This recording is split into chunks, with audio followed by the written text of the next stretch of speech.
League को नुकसान पहुंचा है, उनकी अपनी पॉलिसियों की वजह से पहुंचा है। ये अपनी उंगलियां काटेंगे, इनका कोई सियासी मुस्तकबिल नहीं। शहबाज शरीफ माजी को बुला के आए, बुला के बात करना चाहता है तो हुकूमत तो कभी अपोजिशन के दरवाजे बंद नहीं हो सकते सियासत में। और पहली बिस्मिल्लाह ही जो है कि मशीन वोटिंग से करे। बिस्मिल्लाहिर्रहमानिर्रहीम। अस्सलाम वालेकुम नाज़रीन, आप लाइव प्रोग्राम देख रहे हैं। मैं इमरान खान हूँ।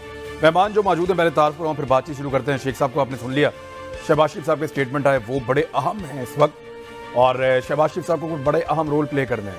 आने वाले वक्त में चेयरमैन नैब की मुद्दत ख़त्म होने वाली है, तो एक नए चेयरमैन के इंतखाब के लिए अपोजिशन लीडर और वज़ीर आज़म मिलकर फैसला करते हैं। लेकिन अपोजिशन लीडर और उनकी पूरी फैमिली के ऊपर इसी नैब के अंदर मुकदमात हैं। तो क्या उसी नैब का सरबराह एक ऐसा शख्स वज़ीर आज़म के साथ मिलकर लाएगा या लाने दिया जाएगा उसको जिसके अपने ऊपर केसेस हैं? इसको कहते हैं कन्फ्लिक्ट ऑफ इंटरेस्ट, जहां पे हुकूमत का और अपोजिशन का दोनों का एक इम्तिहान होगा। और लेट्स सी किस तरह का बंदा अब लाया जाएगा और उसके लिए क्या किया जाएगा। मेहमान मौजूद हैं आलिया हमजा साहिबा, मेंबर कौमी असम्बली पाकिस्तान इंसाफ, अली गौहर बलोच साहब, मेंबर कौमी असम्बली PMLN, और सूबाई वजीर हैं सिंध से पाकिस्तान पीपल्स पार्टी की सैयदा शायला रज़ा साहिबा। तीनों मेहमानों का बहुत शुक्रिया। मैं जो पहला मामला है उसको उठा लेते हैं कि शहबाज शरीफ साहब का एक इंटरव्यू आया, और उस इंटरव्यू के बाद एक खबर आ रही थी, ख़ास तौर पे कुछ मीडिया ग्रुप्स ये दे रहे थे कि बहुत ज़्यादा इख्तलाफात बढ़ गए हैं PMLN के अंदर। शहबाज शरीफ साहब ने वो बयानिया नहीं ख़रीदा जो मरियम नवाज साहिबा ने बेचा। शहबाज शरीफ साहब ने आज़ाद कश्मीर के लोगों से कहा कि धांधली के खिलाफ सबूत लेकर आइए, उसके बगैर हम एहतजाजी तहरीक का हिस्सा नहीं बनेंगे। मियाँ नवाज शरीफ साहब की एक तजवीज़ रिपोर्ट हुई जिसमें मियाँ साहब ने कहा कि हलफ ही ना उठाया जाए, लेकिन उसको रद्द कर दिया गया। एक्चुअली ये अलग अलग किस्म का बयानिया जब एक पार्टी के अंदर है तो इख्तलाफात तो हैं, लेकिन इन इख्तलाफात के बावजूद पार्टी को इंटैक्ट रखना, इकट्ठे रहना और एक दूसरे के साथ सॉलिडेरिटी शो करना, वो पार्टी को तो बचाएगा, लेकिन पार्टी को आगे कैसे लेकर जाएगा, ये एक बड़ा सवाल है। अली गौहर बलोच साहब, आपके ख्याल में शहबाज शरीफ साहब का ये जो कहना है कि माजी को भूल कर आगे बढ़ना चाहिए, वो पहले भी ये कह चुके हैं, तो क्या इसके ऊपर बाकी जो सेगमेंट है आपकी पार्टी के वो राजी हो जाएंगे? नवाज शरीफ साहब, मरियम नवाज साहिबा।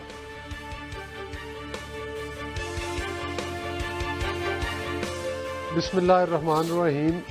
देखें इमरान, शहबाज शरीफ साहब ने कल इंटरव्यू दिया और आपने सुना कि उससे जो पहले 10, 15, 20 दिन से जो बातें गर्दिश कर रही थी, वो उन तमाम बातों के काफ़ी हद तक मैं समझता हूँ कि जवाब जो हैं वो उन प्रोपोगंडा करने वाले लोगों को मिल गए जो नून लीग के ख़िलाफ़ और मियाँ नवाज शरीफ साहब की फैमिली के ख़िलाफ़ काफ़ी अरसा दराज से बातें कर रहे थे।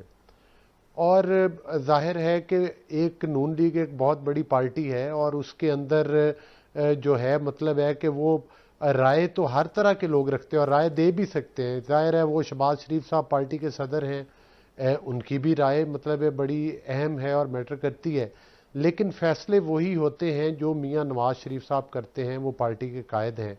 और जाहिर है जिस पार्टी में इख्तलाफ राय नहीं होगा वहाँ पर तो फिर बात करने की जसारत कोई नहीं करेगा। तो ये तो मेरा ख्याल है कि गैर जमहूरी तरीका है, जमहूरी तरीका यही होता है। लेकिन उन बातों को जिस तरह से प्रोपोगंडा किया जाता है, जिस तरह से उन बातों को फैलाया जाता है, जिस तरह से एक प्लानिंग के ज़रिए जो है मतलब है कि मीडिया ट्रायल किया जाता है हुकूमत की तरफ से और हुकूमती लोगों की तरफ से, लेकिन असल हकायक उसके बरक्स होते हैं।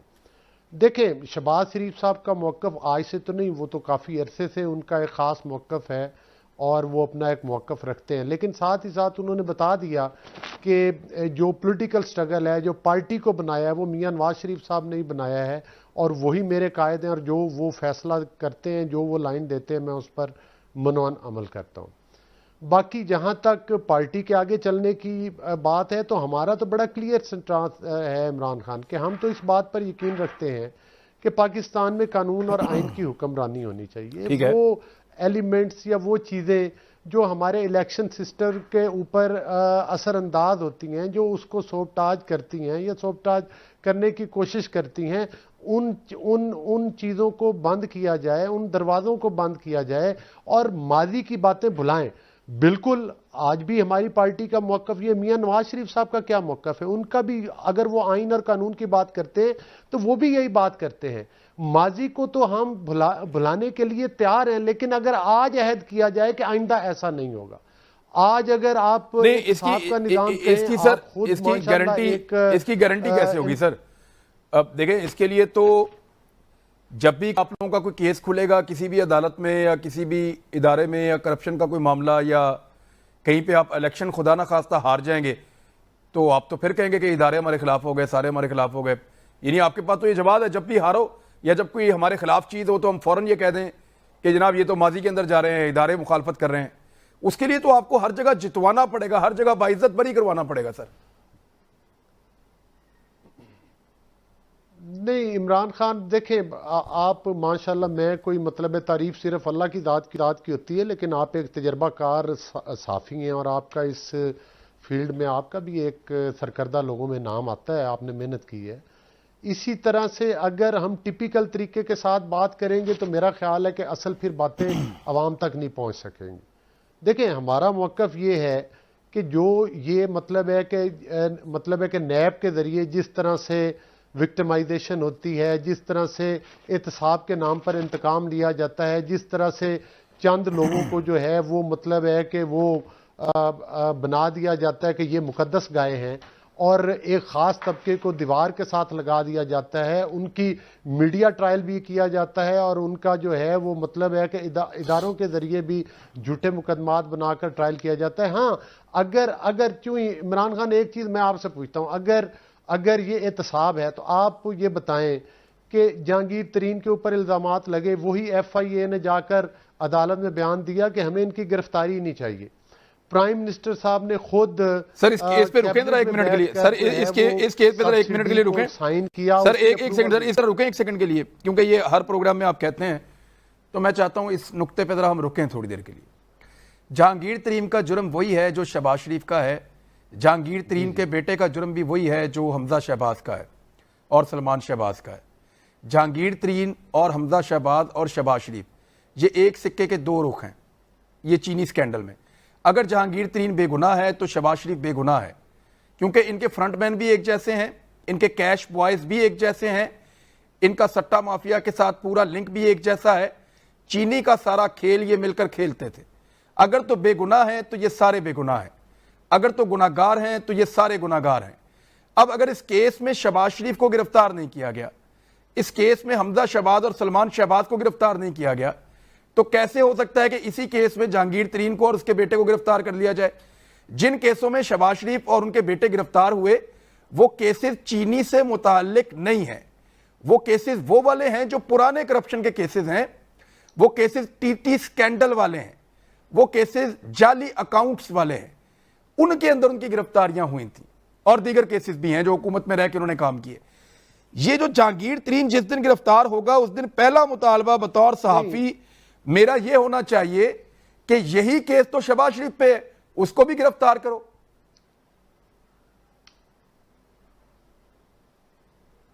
देखें बात ये नहीं है इमरान खान, अगर ठीक है आपका प्रोग्राम है, आप ज्यादा फिर लंबी बात कर देते हैं, ज्यादा बेहतर है कि आप सवाल करके हमारी गुफ्तगू सुने तमाम लोगों। नहीं, मैंने सिर्फ एक तस्हीह की है। अगर मैं गलत बात कह रहा हूं, मकसद ये है, अगर मैं गलत बात कह रहा हूं, आप मुझे कहिए कि दोनों का केस अलग अलग है। नहीं, आप मुझे कहिए कि दोनों को गिरफ्तार नहीं होना चाहिए या दोनों को होना चाहिए। बात गलत नहीं, बात गलत या सही की नहीं है। ना मैं अपने अल्फाज जो हैं वो आपकी ज़ुबान पर रख सकता हूं, ना आप अपने अल्फाज मेरी ज़ुबान पर रख सकते हैं, लेकिन मेरा मौक़िफ़ आपको सुनना चाहिए।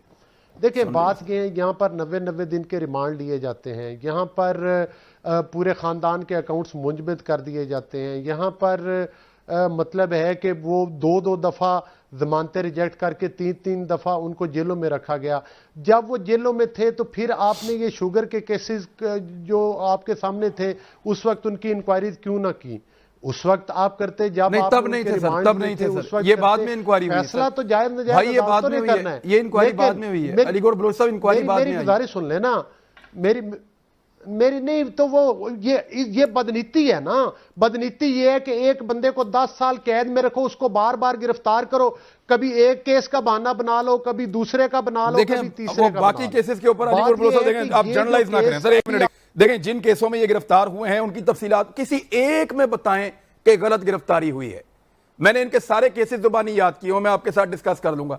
हाँ, ये मैं आपकी बात मानता हूं कि पीटीआई में कुछ ऐसे, एक मिनट मेरी बात सुनिए, पीटीआई में कुछ बंदे गिरफ्तार होने चाहिए थे, नहीं हुए, ज्यादती हुई है।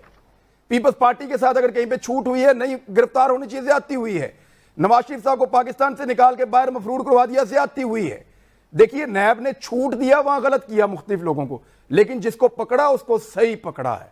ये जो शहबाज शरीफ साहब जितनी दफा गिरफ्तार हुए, उनके केसेस को अगर आप स्टडी करें तो वो जमानत में बाइज्जत बरी किसी में नहीं हुए। मैं जरा आलिया हमजा साहिबा से पूछूं।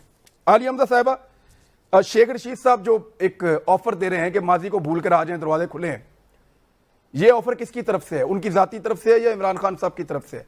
आप भी ये चाहते हैं कि माजी भूल जाए और आ जाएं, बैठते हैं इकट्ठे होकर? बिस्मिल्लाहिर्रहमानिर्रहीम। थैंक यू इमरान साहब। इमरान साहब, बड़ी अच्छी तरह से आपने केस को डिफाइन किया और बड़ी अच्छी तरह से चीजों की क्लैरिटी की है। मैं तो सिर्फ इतना कहूंगी कि शायद ये टीटी स्कैंडल को भूल जाते हैं। आज भी एफआईए के साथ ये पेश हुए हैं लाहौर हाई कोर्ट के अंदर अपनी जमानत की तोसी कराने।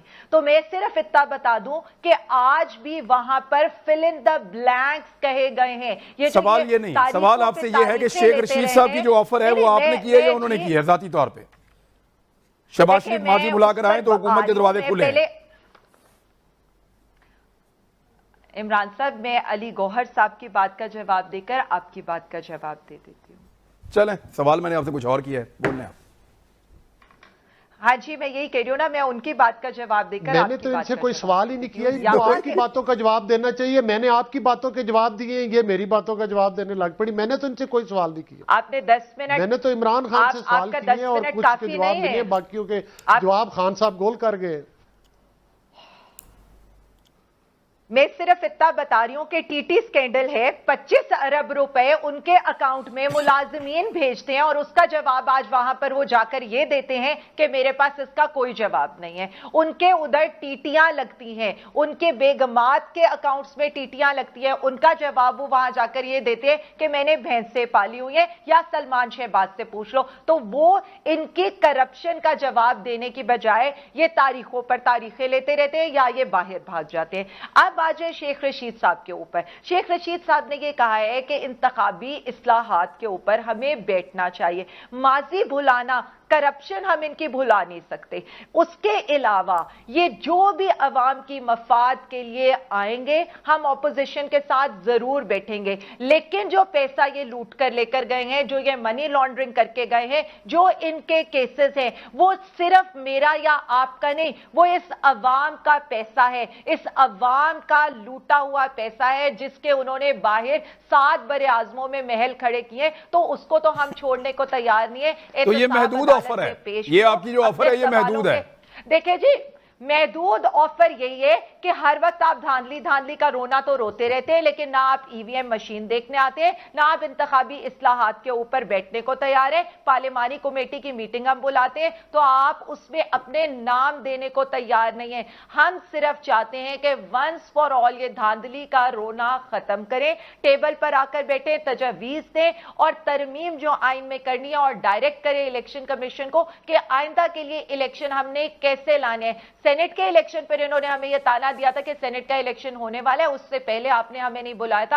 अब हम इनको दावत देते हैं और कल प्राइम मिनिस्टर इमरान खान साहब ने भी ये कहा है, आप आए, ऑपोजिशन हमें तजावीज दे। लेकिन जहां तक टीटीओ का मामला है, जहां तक एवनफील्ड का मामला है, चौधरी शुगर मिल का मामला है, हमजा शहबाज के अकाउंट में पैसे आने का मामला है, वो अवाम का पैसा है, उनका लूटा हुआ पैसा है, तो वो तो हम माफ करने को तैयार नहीं है। अच्छा जी, अब ये देखें अली गौर बलोच साहब, जो ऑफर है ना वो सिर्फ इस बात के ऊपर है कि आप सियासी मामलात के अंदर आके बैठें, माजी की तलखियां भूलें और काम करें। ये जो करप्शन के केसेस और ये जो दीगर मामलात खानदानी और जो कारोबारी मामलात हैं या करप्शन के हैं, वो कहते हैं जी उनसे नहीं हम कोई आपको बरात दे, वो कह रहे हैं उस पर चलता रहेगा मामला। महदूद इमरान ऑफर। खान इजाजत हो तो फिर मैं अपनी बात शुरू करूं। Sir please. जी देखें, गुजारिश ये है, जी गुजारिश ये है, मुझे ये बताएं कि prime minister Imran Khan cabinet में बैठकर सब्सिडी की अप्रूवल दे और चीफ मिनिस्टर पंजाब जो है वो उस सब्सिडी को जारी करे जिसका हम कहते हैं कि वो तरीन साहब जिसके बेनिफिशरी थे और वो पूरे सिस्टम के पाकिस्तान की आवाम के करोड़ों अरबों रुपए इमरान खान न्याजी साहब प्राइम मिनिस्टर की जेब और एटीएम की जेबों में चले जाएं और कोई पाकिस्तान का नैब और कोई इदारा जो है ना उनके 90 दिन के रिमांड ले, ना उनके अकाउंट्स मुंजमद करे, ना उनके इशराफिया। इमरान न्याजी साहब तो इशराफिया की बात करते थे, उनका शुमार इशराफिया में नहीं होता। वो प्राइम मिनिस्टर है तो इसका मतलब है उनसे कोई नहीं पूछ सकता। अगर नवाज शरीफ प्राइम मिनिस्टर हो तो उसका मतलब है पनामा से आप केस शुरू करें और अकामा पर उसको नहल कर दें और एज अ प्राइम मिनिस्टर उसको उतार दें। JITs बने और जिसमें हमारी